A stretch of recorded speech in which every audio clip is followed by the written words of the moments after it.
कलीन भागवतम सत्र में। आशा है कि प्रभुपाद कृपा से जन्माष्टमी से आप लोगों का सेलिब्रेशन और प्रभुपाद अपीयरेंस डे नंदोत्सव ठीक रहा होगा। ये दो बहुत महत्वपूर्ण उत्सव है हमारे जीवन में। To show our gratitude the foremost spiritual master Sri Prabhupada, and simultaneously to Krishna also, whose mercy we got the association of devotees. It is said like, ऐसा बोलते हैं कि जीवात्मा की जब इच्छा सुकृति जब पर्याप्त हो जाती है, तब गुरु की कृष्ण की कृपा से गुरु प्राप्त होते हैं, गुरु की कृपा से कृष्ण प्राप्त होते हैं। और ये 2 दिन में जो हमें बहुत महत्वपूर्ण अवसर था। और केवल ऐसा नहीं है कि हम केवल 2 दिन कृतज्ञता व्यक्त करके फिर साल भर इस प्रकार से देशवासी करते हैं।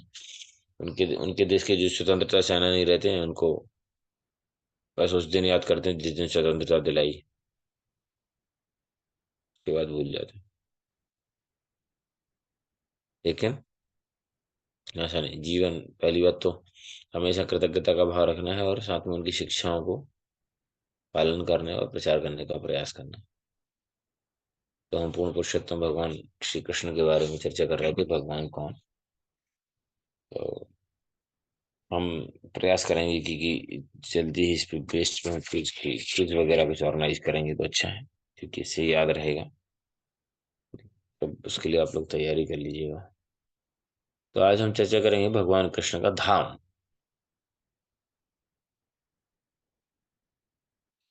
तो धाम जो है, आध्यात्मिक जगत जो है, वहां पर भगवान की अंतरंग शक्ति का प्रकाश है।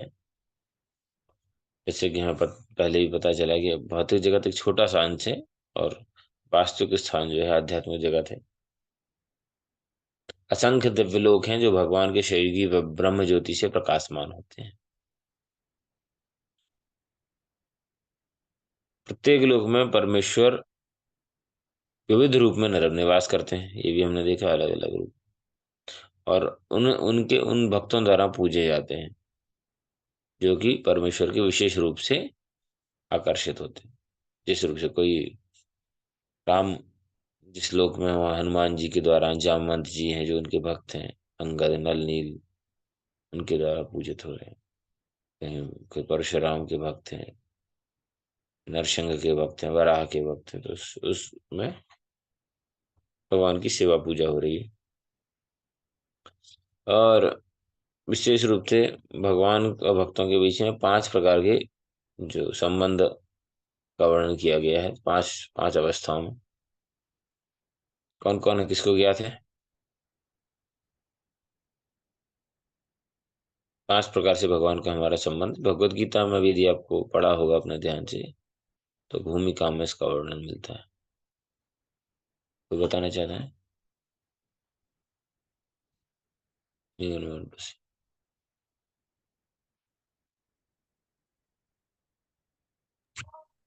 हरे तो कृष्णा प्रभु। सूर्य शांत में दास से साथ है, माधुर्य वात्सल्य। हम्म।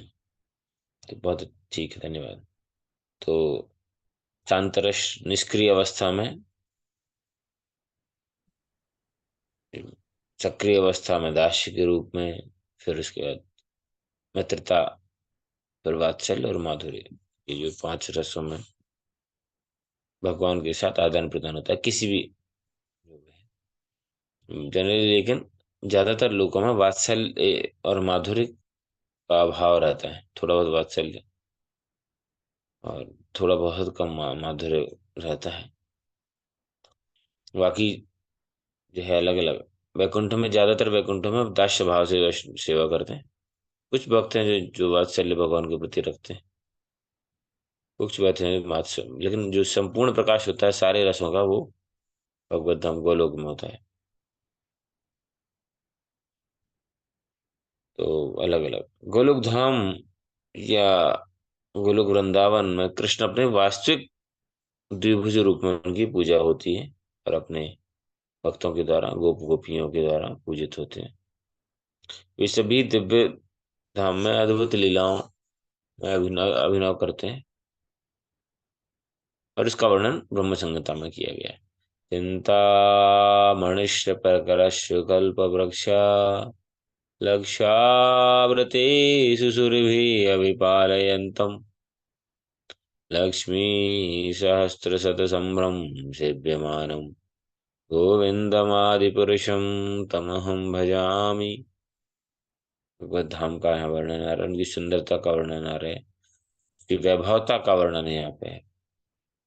भगवत धाम जो है चिंतामणियों से युक्त है, हजारों वृक्ष कल्प वृक्ष के समान है, गायें सुरभि गाय हैं, है ना, और हजारों लक्ष्मियां जो हैं अपना विस्तार करके भगवान की सेवा में लगी हुई हैं। ऐसे परम भगवान गोविंद को मैं प्रणाम करता हूँ। ये स्वयं ब्रह्मा जी का कथन है। गोपाल तो अपने उपनिषद में ब्रह्मा जी कहते हैं, गोपवेशो में पुरुष पुरुषस्ताद विभुववा। भगवान मेरे समक्ष एक गोप के रूप में प्रकट हुए। पूर्ण पुरुषोत्तम भगवान श्री कृष्ण और ब्रह्मा जी स्वयं ने यह वर्णन किया कि भगवान कृष्ण का धाम समस्त वैकुंठ लोकों में श्रेष्ठ है। कहाँ पर बताया है ब्रह्मा जी ने, कौन सा श्लोक है, किसी को ज्ञात है? ज्ञात है, याद नहीं है तो ज्ञात है, कहाँ बताया है, क्या है? गोलोक धाम निज धाम तले च तस्य देवी महेश हरिधाम सुतेषु तेषु ते ते प्रभाव ते प्रभाव निश्चय निश्चय विहितश्च येन गोविंदमादिपुरुषं तमहं भजामि। यहाँ पे गोलोक धाम की श्रेष्ठता का वर्णन बताया कि जो है देवी धाम ये भौतिक जगत, फिर महेश धाम शिव का लोक, फिर वैकुंठ और असंख वैकुंठ भगवान विस्तार करते हैं, अपना लीला विलास करते हैं, और सबसे ऊपर है गोलोक धाम। यहाँ पर आदि पुरुष भगवान, परम पुरुष भगवान कृष्ण गोविंद हैं, जिनकी मैं आराधना करता हूँ। सारे आध्यात्मिक लोग दिव्य ब्रह्म ज्योति से घिरे हुए, ब्रह्म ज्योति के प्रकाश के अंदर जो है आध्यात्मिक जगत के अंदर, उसके अंदर ब्रह्म ज्योति के अंदर आते हैं। ज्ञानी अर्थात आध्यात्मिक गण तो यह नहीं समझ पाते कि परम सत्य पुरुष है, वे केवल ब्रह्म ज्योति तक ही रह जाते हैं। जो प्रकाश निकल रहा है उस तक ही पहुंच पाते हैं। जब तक वे भगवान के भक्त नहीं बन जाते तब तक वे वहां नहीं पहुंच पाते। वैकुंठ तक वह प्रवेश करने के लिए समर्थ नहीं होते। ज्ञानी के बड़े बड़े योगी, यहाँ तक कि दुर्वासा तक भगवान का कृपा से पहुंच तो गए, शिव जी की कृपा से पहुंच गए कि शिव जी ने बोला था वैकुंठ जाओ, लेकिन वहां रह नहीं पाए, रुक नहीं पाए। लेकिन अम्बरीश महाराज गए, अम्बरीश महाराज रहे। तो ये जो है ये बहुत इंपॉर्टेंट एस्पेक्ट है। ये जो है गोलोक धाम जो है भगवान का, वो टॉप मोस्ट है, श्रेष्ठ है। ये हम प्रमाण शास्त्र के माध्यम से प्रमाणित कर सकते हैं, शास्त्र के माध्यम से हम समझ सकते हैं। भौतिक जगत का हम थोड़ा सी चर्चा करेंगे साथ में। आध्यात्मिक और भौतिक जगत को विभाजित करने वाली नदी, जिसका नाम है, क्या नाम है बताइए? गिरजा। विरजा, हाँ, या इसको कारण अर्णव भी कहते हैं, दोनों नाम है। यह एक तटस्थ स्थान है जहाँ भौतिक और जगत सृजित होता है। जब भगवान भौतिक जगत की रचना करने की इच्छा करते हैं तब वे अपने पुरुष अवतार गुण विस्तार के माध्यम से ऐसा करते हैं। ब्रह्म संहिता में वर्णन आता है, ब्रह्मा जी कहते हैं, या कारणाव जले भजते स्म योगा निद्रामनंत जगदंड सरोमकूपा आधार शक्ति अवलंब पराम समूर्ति गोविंदमादि पुरुषम तमहम भजामि। जो अपने पूर्ण अंश महाविष्णु के रूप में इस कार्य वर्णों पर लेटे हैं और के रोमकूप से अनंत ब्रह्मांड प्रकट होते हैं, उन आदि पुरुष भगवान गोविंद की मैं पूजा करता हूँ। प्रथम पुरुष अवतार महाविष्णु, जो कारण अवर्णों के जल में शयन करते हैं, उनके द्वारा ब्रह्मांडों की उत्पत्ति होती है और सभी पदार्थ प्रकट होते हैं। अपनी एकमात्र झलक से ही वे सारे जीवों की भौतिक प्रकृति के गर्भ में स्थापित कर देते। भगवान की दृष्टि पड़ती है जब, तब महाविष्णु की कृपा दृष्टि से शिव के माध्यम से भौतिक प्रकृति में जीवों का आविर्भाव, आविर्भाव तो नहीं बोल सकते, मतलब प्रवेश होता है। क्योंकि महाविष्णु भी इस भौतिक प्रकृति से डायरेक्ट संग नहीं करते, संपर्क नहीं रखते, इसलिए वो शिव जी को, इसलिए शिव जी का विस्तार किया भगवान। हीरा हीरम यथा दधि विकार विशेष योगा संजायते नहीं तथा प्रतिगस्त हेतु ऐसंभूताम तथा समपेत कार्य गोविंदमादि पुरुषम तमहम भजामि। उपनिषद, उपनिषद में कहा गया है, सह इक्षत लोकस्तु षज इति स इमं लोकान सजात। उन्होंने भौतिक जगत पर नजर दौड़ाई और इस प्रकार से इस भौतिक जगत का निर्माण हुआ, है ना। तो थोड़ा बहुत जिनको आइडिया है, बाइबल में भी थोड़ा बहुत उनको आइडिया, तो बोलते हैं lord thought let there be the earth, let there be the water, let there be the sky, so it develop. थोड़ा बहुत आइडिया है उनको, ज्यादा कुछ नहीं। कौन गॉड है, क्या कॉन्सेप्ट है, कहाँ से क्या होता है, लेकिन अब भागवतम में देखेंगे तो सारा वर्णन मिलेगा, कहाँ से क्या सृष्टि होती है, कहाँ जीवात्मा की होती है, कहाँ प्रकृति की होती है, कहाँ किसका रोल है, सब वर्णन।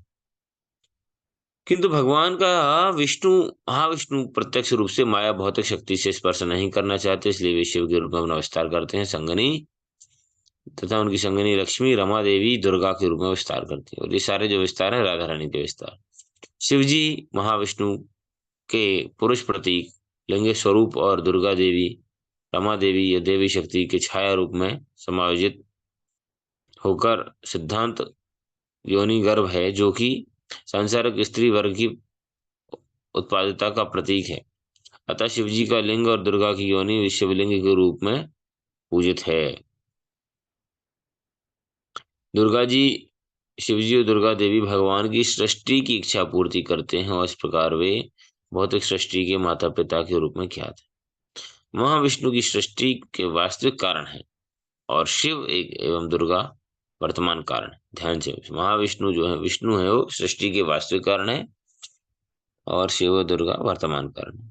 किसी भी कोई भी चीजों में कारण, बहुत सारे कारण होते हैं। एक होता है immediate cause, ultimate cause, immediate cause, intermediate cause and ultimate cause, है ना।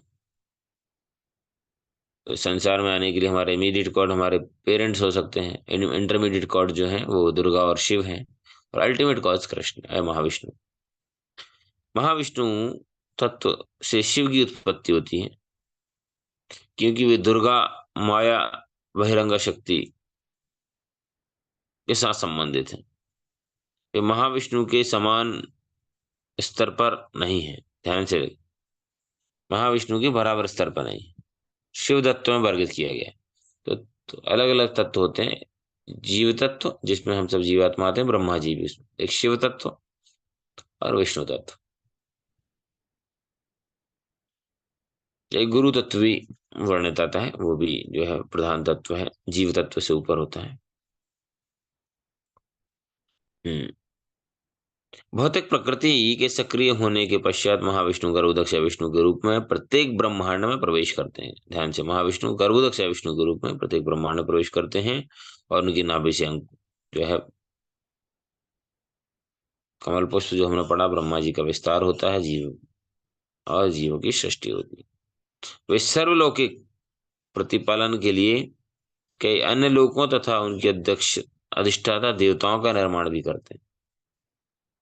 तो अधिष्ठाता देवताओं का भी निर्माण होता है और उसके पश्चात गर्भोदक्ष विष्णु क्षीरोदक्ष के रूप में विस्तार करते हैं, जैसा कि हमें पता है। और प्रत्येक परमाणु में प्रवेश करते हैं। अंडाणुतरस्थ परमाणु चयंतरस्थम, और प्रत्येक जीवात्मा के हृदय में भी प्रवेश करते हैं। ध्यान से, शिरोदक्षाय विष्णु, और इस प्रकार से परमात्मा के रूप में ज्ञात है। और विध्वंस के समय सब कुछ पुनः महाविष्णु के दिव्य शरीर में लीन हो जाता है ना। महाविष्णु भौतिक जगत के परमात्मा, गर्भोदक्षाय विष्णु संपूर्ण ब्रह्मांड के परमात्मा, और शिरोदक्षाय विष्णु प्रत्येक जीव के अंदर बैठे हुए परमात्मा है ना, व्यष्टि परमात्मा। ये क्या तत्व संदर्भ में जीव गोस्वामी ने इसको डिटेल में इसको वर्णन किया गया। तो उस दिन किसी ने प्रश्न किया था शायद प्रभु ने कि जब ब्रह्मा जी सोते हैं तब क्या होता है। तो ब्रह्मा जी सोते हैं तो सारी सृष्टि स्टॉप हो जाती है वहां पर, है ना, क्योंकि आंशिक प्रलय होता है। तो ये जो ऊपर वाले लोग हैं, भूलोक, भंवरलोक, स्वर्लोक, जनलोक, ये सब नष्ट हो जाते हैं, है ना। देवता भी नष्ट हो जाते हैं। तो ब्रह्मा जी का जब अगला दिन जब आता है तब पुनः सृष्टि होती है, पुनः उसका विस्तार होता है। तो इस प्रकार से अभी तक यहाँ पे कोई क्वेश्चन है? अगली बार इंपॉर्टेंट टॉपिक हम चालू करेंगे शिव जी के बारे में, क्योंकि शिव तत्व तो बहुत महत्वपूर्ण है जानना, है ना। तो उसके बारे में हम चर्चा कर सकते हैं, अभी कर सकते हैं, नहीं तो फिर नेक्स्ट सत्र में करेंगे। फिर आगे मैं 1 तारीख से उपलब्ध, 2 तारीख से शायद एक हफ्ते के लिए मैं बाहर हूँ, वृंदावन जा रहा हूँ। हमारे कुछ सेशन और क्लासेस हैं, तो हो सकता है उस दौरान हम चर्चा ना कर पाए। बीच में यदि समय मिलेगा तो देखते हैं, नहीं तो फिर कल request Purushottam Jagannath will continue. Yes, किसी का कोई अभी तक क्वेश्चन कमेंट है तो बोल सकते हैं, फिर हम शिव जी के बारे में चर्चा करेंगे, विस्तार से है, काफी लंबा विषय है, लगभग दो, हो सकता है 2 कक्षाओं में, 2-3 सत्र में होगा। तो ये तक हम बोल सकते हैं, किसी को कुछ क्वेश्चन कमेंट पॉइंट है। हम सोच रहे हैं कि क्विज कॉन्टेस्ट हम करेंगे, आप लोग यदि तैयार हैं। काहुट जो है, देखिए,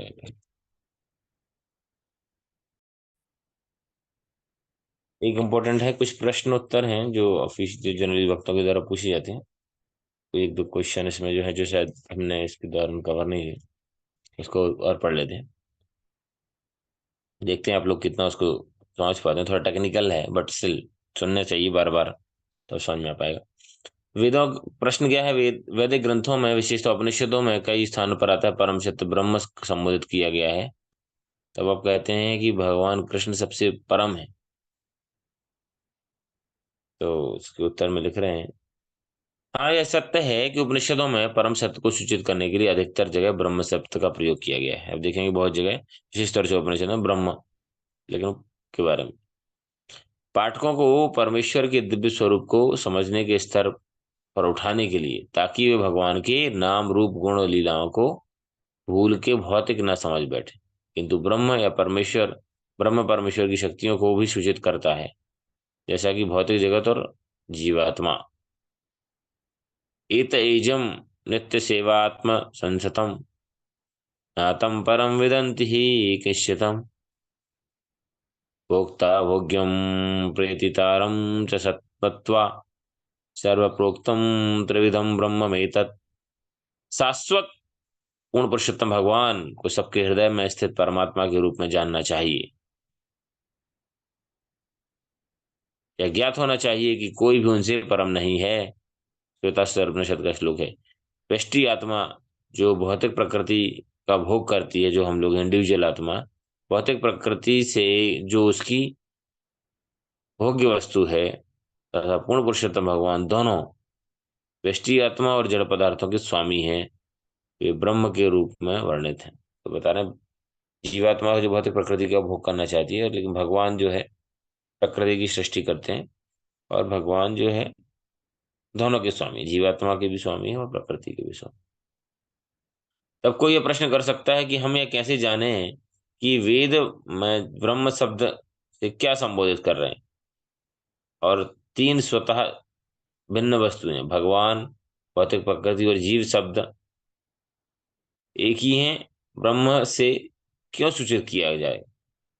परमात्मा शब्द का अर्थ है परमात्मा, उनकी शक्तियां जो कि परमेश्वर से अभिन्न है, क्योंकि वो उन शक्तियों के मूल स्रोत हैं, जैसा कि शास्त्र में वर्णन है।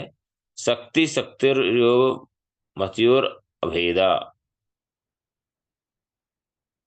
पूर्ण पुरुषोत्तम भगवान जो सभी शक्तियों के अधिपत्य हैं, अपने शक्तियों से अभिन्न हैं।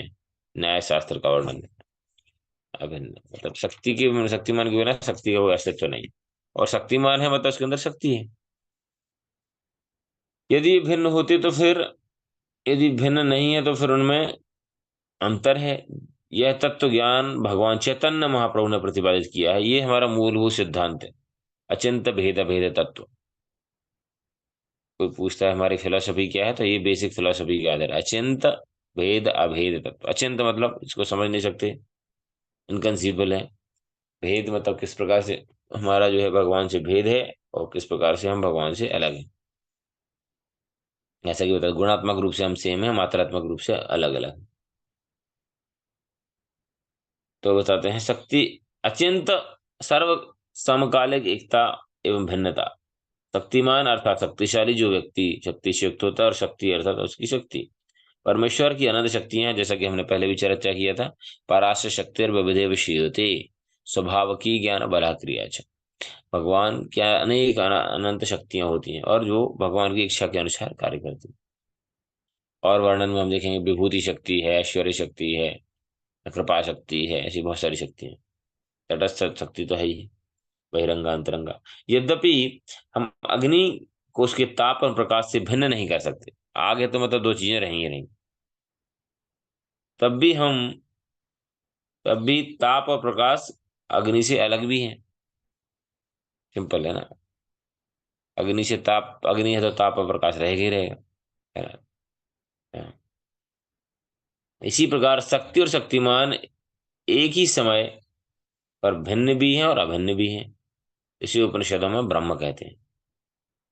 जीवात्मा और भौतिक प्रकृति दोनों भगवान की शक्तियां हैं। अतः वे भगवान से अभिन्न है, किंतु वे भगवान नहीं है। ध्यान से रखिए, भगवान की शक्ति इसलिए भगवान से अभिन्न है, लेकिन भगवान स्वयं नहीं, भगवान का प्रकाश, शक्ति का प्रकाश। जब तक हम इस विवरण को गुरु परंपरा से श्रवण नहीं करते, तब तक ब्रह्म से संबंधित उपनिषदों के वाक्य हमें हमेशा भ्रमित करते रहेंगे। उदाहरण एक प्रसिद्ध श्लोक है ब्रह्म के ऊपर से, कौन सा, बहुत फेमस। बहुत लोग बोलते हैं अहम ब्रह्मास्मि, अहम ब्रह्मास्मि। अधिकतर लोग गलत समझते हैं कि वो लगता है मैं ब्रह्म हूँ, भगवान हूँ, लेकिन हम भूल जाए ब्रह्म, अहम ब्रह्मास्मि का मतलब परंपरा में मैं ब्रह्म हूँ, आत्मा हूँ जो भगवान का अंश है। जो प्रश्न स्वाभाविकता इसके अनुसार से थे वह है कि यदि मैं भगवान हूँ, परम सत्य हूँ, समस्त शक्तियों का मूलाधार हूँ, समस्त का नियंत्रक हूँ, तो फिर मैं भी कुछ आश्चर्यजनक कार्य भगवान की किसी व्यक्ति शक्ति को क्यों नहीं समझ पाता। वृद्धावस्था आयु मृत्यु को क्यों प्राप्त होता हूँ यदि मैं भगवान हूँ। सब सिंपल है। तो ब्रह्म, अहम ब्रह्मास्मि का मतलब मैं ब्रह्म नहीं हूँ, मैं ब्रह्म का अंश हूँ, परमात्मा का अंश हूँ, जिस जीव हूँ। मात्र यह कहना कि मैं भगवान हूँ, यह सब भगवान है, यह सरल है, किंतु परमेश्वर या उनके द्वारा सशक्त व्यक्ति के अलावा उस स्तर पर कार्य कर पाना जीव के लिए असंभव है। परमेश्वर या परमेश्वर के द्वारा शक्ति प्राप्त व्यक्ति ही कुछ विशेष कार्य कर सकता है। कृष्णेर शक्तिर बिना नहीं तार प्रवर्तन। तो संसार में कृष्ण की शक्ति के बिना संभव नहीं। ऐसा तत्व ज्ञान जिसका वास्तविक से कोई संबंध नहीं है, केवल मूर्ख ही बचकानी कल्पना करते हैं। जैसे मेंढकों का टर्राना केवल सांप को आमंत्रित करता है और आकर मेंढकों को निगल जाता है। उसी तरह काल का नाम रूपी जो सर्प है, सभी मेंढक जैसे दार्शनिक जो लोग हैं, उस टर्रा टर्रा कहते रहते हैं भगवान है ही नहीं, हम भी भगवान, तुम भी भगवान, सब कुछ भगवान, या कुछ भी बोलते रहते हैं मनगढ़ंत। तो काल के गाल में चले जाते। यह खुलासा करके और कुछ नहीं हो, बल्कि तुच्छ बद्ध जीव जो है भौतिक प्रकृति के सख्त नियमों से बंधे हुए हैं। और जो भगवान को संबोधित अपने आप को भगवान मानता है, वो भौतिक प्रकृति के द्वारा कड़ाई से दंडित किया जाता है, क्योंकि प्रकृति भगवान के अधीन है ना। वो सिंपल सी बात है कि और सरकार, पुलिस प्रशासन जो है प्राइम मिनिस्टर राष्ट्रपति के अधीन है। कोई व्यक्ति अपने आप को राष्ट्रपति घोषित कर दे, प्रधानमंत्री घोषित कर दे, तो क्या होगा, उसकी अलग से धुनाई नहीं होगी यदि प्रमाणिक नहीं है तो। वैसे ही आगे। अतः अहम ब्रह्मास्मि का केवल एक ही अर्थ है कि मैं शाश्वत आत्मा हूं, और यह कदापि नहीं कि मैं शाश्वत परम सत्य हूं और हर वस्तु का ज्ञाता हूं, ये नहीं। इस संदर्भ में ब्रह्म शब्द जीव को संबोधित कर रहा है, परमेश्वर को नहीं। जीव को ब्रह्म कहा कहते हैं क्योंकि वह भगवान की नित्य शक्ति है, उनका अंश है। इसलिए वह भगवान से एक एक भी है और उनसे अभिन्न भी। ध्यान से, अचिंत भेद भेद गुणात्मक रूप से मात्रात्मक रूप से अलग। भगवान कृष्ण जो है परम ब्रह्म है, परम ब्रह्मा परम धामा परित्रम परम भवान पुरुषम शाश्वतम दिव्यम, है ना। यह वाक्य शक्तिमान परम सत्य और सभी के अनंत श्रुत भगवान स्वयं भगवद गीता में कहते हैं 10.10.8, अहम सर्वस्य प्रभु मत्ता सर्वम प्रवर्तते इति मत्वा भजन्ते मां बुधा भाव समुन्विता। जो मुझे ये जानकर मैं समस्त सृष्टियों का, समस्त प्रकार की प्रकृतियों का सृष्टा हूँ, सब कुछ मुझसे आता है, ये जानता है, वो बुद्धिमान है और मेरी भजन करता है। उपनिषद में भगवान को परम ब्रह्म के रूप में संबोधित किया गया है। ब्रह्मणो ही देवकी पुत्रा, नारायण उपनिषद। देवकी के पुत्र कृष्ण परम ब्रह्म है। आगे पद्म पुराण में आता है, तो अहम दृष्टुमिच्छामि चक्षुर्भार्या मधुसूदना तत्वसत्त्वं परम ब्रह्मा जगद्योनि जगत्पतिम वदन्ति वेद चक्षुष नाथ में स्तुतत्। हमें भले श्लोक समझ में नहीं आया, लेकिन श्लोक सुनने से पढ़ने से बहुत लाभ होता है। शास्त्रों के वचन है ना। पद्म पुराण पाताल खंड में वर्णन है कि श्री व्यास देव भगवान श्री कृष्ण को इस प्रकार से संबोधित करते हैं, हे मधुसूदन, हे कृष्ण। उपनिषदों में आपका वर्णन परम ब्रह्म परम सत्य सृष्टिकर्ता एवं समस्त विश्व के स्वामी के रूप में करते हैं। हे प्रभु, मैं आपको अपनी आंखों से देखना चाहता हूँ। हे प्रभु, कृपया मुझे दर्शन दीजिए। स्वयं व्यासदेव प्रार्थना करें।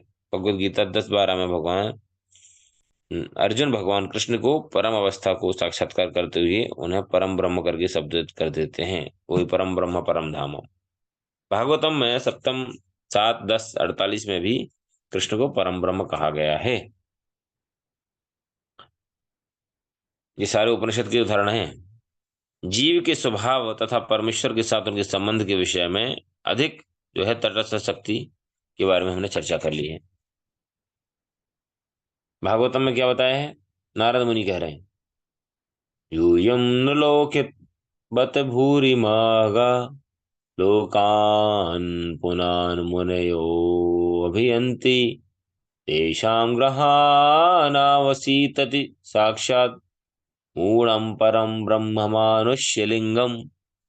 बता रहे नारद मुनि, हे प्रिय दुष्ट महाराज, आप सभी पांडव अत्यंत भाग्यशाली हैं, क्योंकि पूर्ण पुरुषोत्तम भगवान परम ब्रह्म आपके महल में सामान्य मनुष्य की भांति रहते हैं। बड़े बड़े साधु पुरुष इस बात की भली भांति जानते हैं, इसलिए वे निरंतर आपके घर में आकर भेंट करते हैं। इसलिए साधु संत लोग आते थे, बहुत लोग, कि भगवान करते। तो यहाँ पे आप लोग में भगवान को परम ब्रह्म बताया, भगवान स्वयं मनुष्य के रूप में गूढ़म परम ब्रह्म मानुष्य लिंगम। कितना अच्छा है श्लोक। परम ब्रह्म का मूल स्वरूप भगवान श्री कृष्ण है, अपने मनुष्य शरीर जैसे शरीर में रहते हैं। विष्णु पुराण में वर्णन क्या बता रहे हैं? यथा वर्णित कृष्णस्य परम ब्रह्म नरा आकृति ही, नर आकृति, भगवान नर के इस रूप में रहते। उद्धृत श्लोक स्पष्टता से संकेत करते हैं कि उपनिषदों में ब्रह्म शब्द परम सत्य को सूचित करने के लिए प्रयोग किया जाता है, और पर ब्रह्म तब तब वह भगवान श्री कृष्ण को संबोधित करता है। तो जो ब्रह्म शब्द जो है परम सत्य को संबोधित करता है। अभी एक प्रश्न और है, हम ले सकते हैं क्या? देखते हैं, दो प्रश्न प्रयास। क्या भगवान कृष्ण भौतिक रूप से निर्विशेष ब्रह्म की अभिव्यक्ति है? नहीं है, जो कि पुनः निर्विशेष ब्रह्म में लीन हो जाते हैं।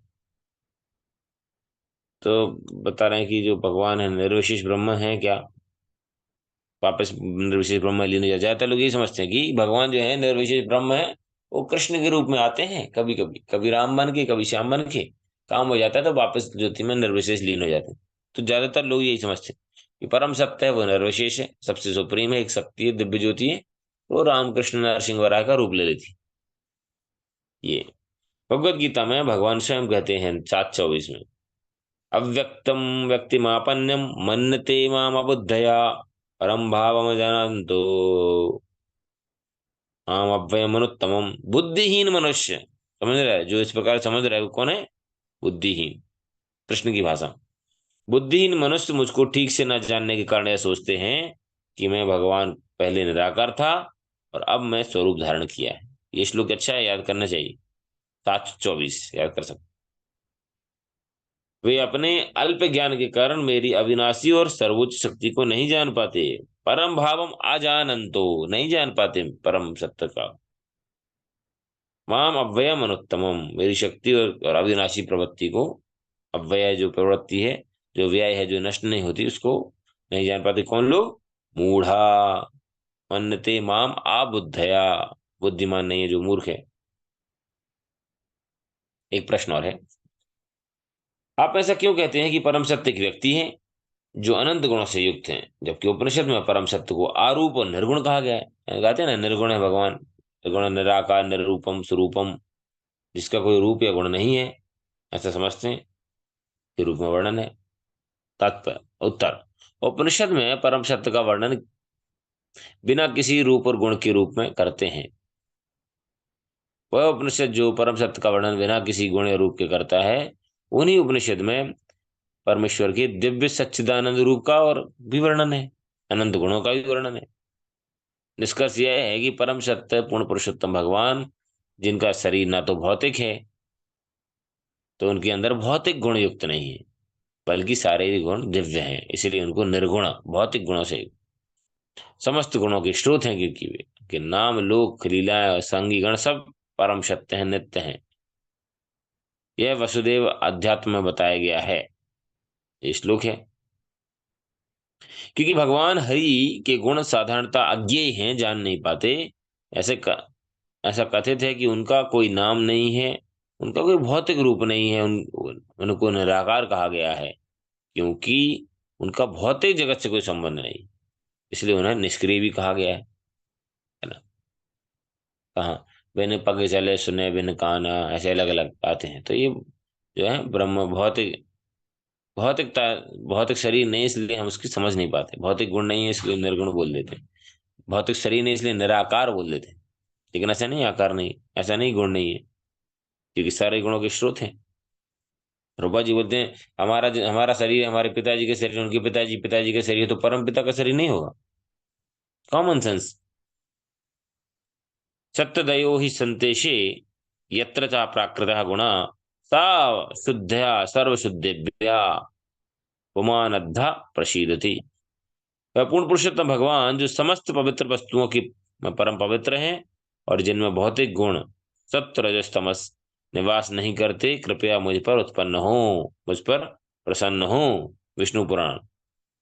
ध्यान से क्या बता रहे हैं? भगवान समस्त परम परम वस्तुओं में परम पवित्र हैं और जिनमें भौतिक गुण जो है विद्यमान नहीं है, रजस तमस और सत्व, वो मुझ पर प्रसन्न हो। विष्णु पुराण में ये प्रार्थना आती है। पद्म पुराण में वर्णन है, अनाम रूपम एवं भगवान ईश्वरो हरि अर्क तेरी अर्क तेतिर चयो वेदे स्मृति विश्वाभधीयते। वह परम भगवान श्री हरि जिनमें वेद और स्मृति में जिन्हें बेनाम निराकार बताते हैं और जिन्हें कुछ कार्य करने की आवश्यकता नहीं है, वो परम पुरुष भगवान श्री हरि हैं, जिन्हें निराकार बताते हैं, कोई भौतिक कार्य करने की आवश्यकता नहीं। भगवान समस्त दिव्य गुणों की निधि है और इसकी पुष्टि स्मृति शास्त्र में और अन्य पुराणों में भी इसकी की गई है। अथ कस्मात् दुष्येतो ब्रह्मेति प्रहंतो हस्मिन गुणा। हमको लग रहा होगा क्या चल रहा है यार, कुछ नहीं, शास्त्र की वाणी है, सुनने से शुद्धिकरण होता है, समझ में आया चाहे नहीं आया, वैसे तो आ रहा होगा। यह विश्व किस प्रकार से प्रकट हुआ है? ब्रह्म से, जो कि दिव्य आत्मिक आध्यात्मिक गुणों से उत्पन्न है। भगवान समस्त मंगल गुणों से युक्त हैं। क्या बता रहे हैं? समस्त कल्याण गुणों गुणात्मक असौ। कहाँ पे वर्णन आ रही है? ये आ रहा है स्मृति शास्त्र वेदांत सूत्र, हल्दे विद्याभूषण की कमेंट्री है इसमें। पुनः आचार्यगण प्रकट रूप से विरोधाभासी वाक्यों का अर्थ स्पष्ट करते हैं। पद्म पुराण के उत्तरखंड में परमेश्वर के दिव्य रूप को उचित समझा गया है और विस्तार से इसकी व्याख्या की गई है। यस्याशु निर्गुणम अयुक्तः शास्त्रीषु जगदीश्वरः प्रकृतिश संयुक्तर्गुणे हीनन तत्त्वमुच्यते। वैदिक ग्रंथ में भगवान, पूर्ण पुरुषोत्तम भगवान, जो समस्त विश्वों के नियामक हैं, निर्गुण बिना गुणों के उनका वर्णन किया गया है। तब यह समझना चाहिए कि उनके अंदर कोई भौतिक गुण नहीं है। ठीक है, समझ में आ गया। आचार्य शब्द का संबोधन उनके लिए किया जाता है जो गुरु परंपरा के वैदिक ज्ञान की बात करते हैं, जो वैदिक ग्रंथों का सार जानते हैं और उनके अनुसार अपना जीवन व्यतीत करते हैं और अपने शिष्यों को शिक्षा देते हैं, वो आचार्य। ठीक है, समझ में आ गया। हो सकता है बहुत हद तक समझ में आ गया हो, नहीं आया है कोई दिक्कत नहीं, आ गया है तो बहुत अच्छी बात है, और याद हो जाए तो और अच्छी बात है। लेकिन एटलीस्ट हमें इतना क्लियर कॉन्सेप्ट क्लियर होना चाहिए अभी तक पढ़ने से कि भगवान निराकार नहीं है, निर्गुण नहीं है, भौतिक गुण नहीं है भगवान के अंदर, वो भौतिक प्रकृति से ऊपर है, माया दक्षिण प्रकृति, जीवात्मा का भी भगवान नहीं बन सकता। ये बेसिक जो भ्रम बैठे हैं संसार में, उससे तो बाहर आना चाहिए। हो सकता है हमें श्लोक याद ना रहे, but this should have firmly convince no living entity can become a god. भगवान एक जीवात्मा, भगवान एक मनुष्य के रूप में आ सकते हैं, लेकिन सामान्य मनुष्य की भांति कार्य भी कर सकते हैं, लेकिन सामान्य मनुष्य नहीं है वो। अवजानन्ति मां मूढ़ा मानुष्यम तनुमाश्रिता। You should have that much firm conviction. Okay, now we'll stop over here. Almost most of the things are got covered. So next topic we'll continue the position of Lord Shiva. Shiv जी की महिमा के बारे में चर्चा करेंगे। बहुत बहुत धन्यवाद। किसी का कोई क्वेश्चन कमेंट पॉइंट है तो बोल सकते हैं, विराम देंगे।